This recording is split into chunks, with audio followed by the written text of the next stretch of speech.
Charlie Cox appeared on our screens in Netflix's latest limited series. The show Treason focused on corruption within MI6 and the compromising of agents leading to the leaking of information. As the season went on, we saw action, drama, and an emotional pull that I didn't expect to witness occur. With there being multiple twists in this show and a who's behind the mask element, I thought I'd recap, break down, and explain all that there was to take away from this show. So let's get into it. Here is Treason Ending Explained. Just to let you know, this video will contain spoilers. As we embarked on the final episode of the season, we saw that Adam, Kara, and Maddy had all teamed up to find out the best way possible to expose Angelis, the chief of MI6, for holding on to non-official documents which contained damaging information on individuals. He had these so he'd be able to manipulate them and use them to his advantage, as he wanted to be the longest reigning chief in MI6 history. This led them down the route of going to a yard where Olamide was burning the documents as they were being scanned and digitized. Kara and Maddy were tasked with retrieving the digitized documents, which they did in an epic face-off fashion, and we saw that Adam was taking out everybody in his path, until Dee, old-time friend of Maddy, captured him. The CIA and Angelis believed that Adam was a compromised agent and was feeding intel to foreign governments. However, that wasn't the case. The person was operating under the codename of Dorion, which was something that Adam had never heard of before. This Dorion was also the reason as to why Kara was in the UK. The operation in Baku that Adam and Kara were at had casualties of 5 of Kara's men, which came at the hands of Dorion, so she wanted revenge for what occurred. However, as Adam went up to stop Dee firing at Maddy, he was fired at instead and ended up dying on the spot, a moment that I didn't expect to occur. With MI6 wanting to retrieve the files, we saw Angelis call a conference where he blamed Adam for the leaking of information and said that he was taken out due to him being a double agent, when in fact this conference turned out to be more damaging to him, as Gratz, the person he didn't want to sit in 10 Downing Street, revealed the information that Angelis had, and subsequently meant that he walked out and ended up being arrested. That then left one final thing. Who was Dorion?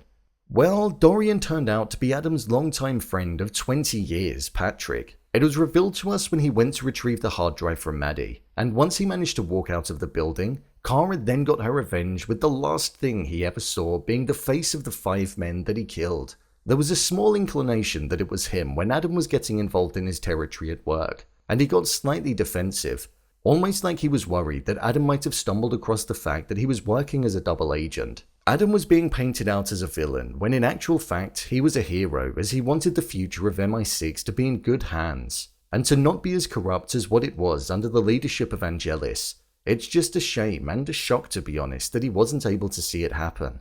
I'll break the rest of this video down by the main characters that made it to the ending. Maddy.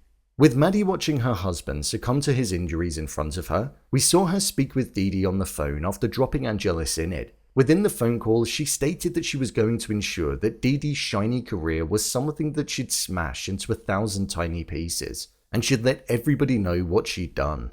Ella and Callum, Adam's children, were not Maddy's biological children. They were Adam's previous wife's Sean's, but it seemed as though Maddy had raised them. However, in the closing moments, we saw that Maddy had to break the news to them that their father wasn't going to be returning. The conversation between Maddy and Dee was something that could seem as though it could set up a season 2 of the show. Maddy could want to ruin Dee's career and watch her demise, getting revenge on her for killing her husband. However, with it being a limited series, it means the chances are quite slim. Some limited series have been extended for further seasons in the past, so I think it will be down to the success of this first run. Kara. Kara's main aim was to seek revenge on the person who caused the killing of her 5 men in Baku. Once we saw that she managed to achieve that, she was then going to fly back home, where she didn't know if she was going to be safe due to the uproar that had been caused in the UK and the attention that she was bringing with her. However, with her looking on at Maddy holding her children, I think this was her moment of grieving for Adam. Adam and herself clearly had feelings for each other 15 years ago when they were stationed in Baku, and it didn't seem as though those feelings ever really went away. With her being there for Maddy when Adam was taken out by Dee, she never really had the time to process her grief, whereas in this moment, I feel like this was her letting us know that she was also hurt as well. Angelis. Angelis was the chief of MI6, and we saw that he was harboring information on high-ranking government officials so he'd be able to manipulate them into doing what he wanted, which was to stay in power and in charge of the agency. He also wanted Kirby to be appointed as leader of the country so that he could show the people of the United Kingdom how important MI6 was for the protection of the people. This was following on from the understanding that the people didn't necessarily see the value in MI6. Angelis had intel on Kirby and planned on using him as a puppet. With Angelis believing that Adam was Dorion, he granted approval for him to be taken out, and then once done, he wanted Adam to be viewed as a traitor. However, with Gratz showcasing all of the information that Angelis had been storing, he stormed out and we saw that he was arrested and removed from the position that he so desperately wanted to hold. A fitting end for the character. At the start of the series, he said to Adam, "Don't trust anybody, not even the people that are closest to you." And this proved to be correct for Adam. Dee Dee he knew well, but she turned on him. But most importantly, Angelis. He was somebody who was extremely close with Adam, and he threw him under the bus because he believed that he was going to destroy his career, which in a way he successfully did. I really enjoyed this limited series. It was only 5 episodes, and I feel it was the perfect amount of time for this story. They didn't try to make it 8 or even 10 episodes in length like most shows on the platform. They just allowed it enough time to breathe and let the story develop and wrap up in a natural way. It was extremely tense at a lot of points throughout the show, and I did find myself constantly guessing what was going to happen next, and also the identity of who Dorion was. The cast, whilst being relatively small, I thought nailed the job well. I've not really seen Charlie Cox outside of his role of Daredevil, but I think he did well to lose the Matt Murdock association in this role and instead provided a caring father that wanted the best for his family by protecting them, but also the best for his country as well in trying to find out what foul play was occurring.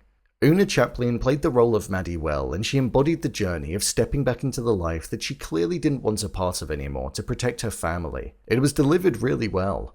There was a touching moment in episode 4 where we saw Ella call Maddy mum for the first time when she returned from taking out the person that was aiming at the house. It was a touching moment and showed growth within the family.